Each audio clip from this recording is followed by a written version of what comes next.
Yeah, sure.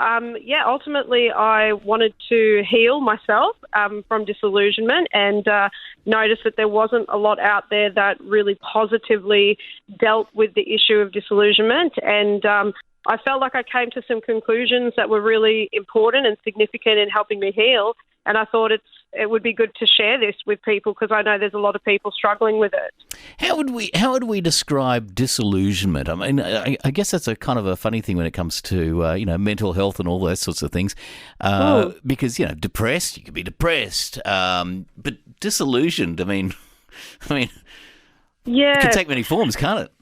Yeah, absolutely. And it does have many elements to it for that reason. So, it often can be confused with disappointment as well. The thing with disillusionment is it's very deep in terms of how it affects you, because what it basically is where you confront the fact that there is a massive gap between reality and what you believe the world works like. So, and the issue with that is that, we often build our lives on these foundations and these beliefs and mindsets that we have, and we believe are often really scriptural.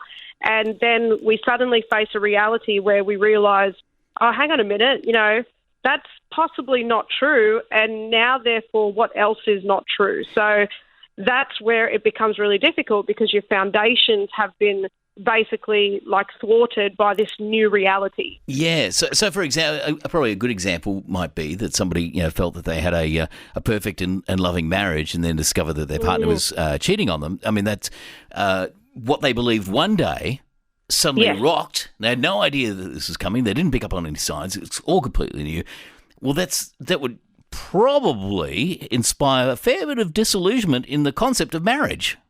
Absolutely. And it's funny that you say that because there was a lot of research done in around the 80s and early 90s about disillusionment in marriage and that whole idea of the honeymoon phase and then the fall from the honeymoon phase.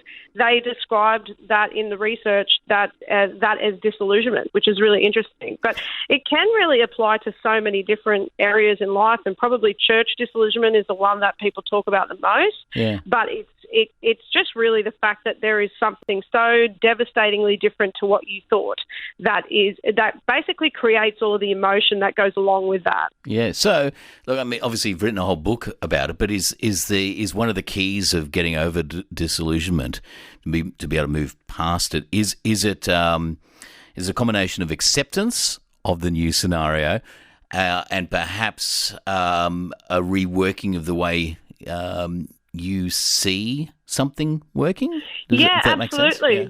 Absolutely. It's essentially trying to reconcile this new reality with this existing information that you had about how life works. And sometimes that requires some reworking because we don't realise we have a lot of absolutist kind of thinking about ideas. If I do X, Y, Z, this is what will happen. And it doesn't work that simplistically. Life is a lot different to that.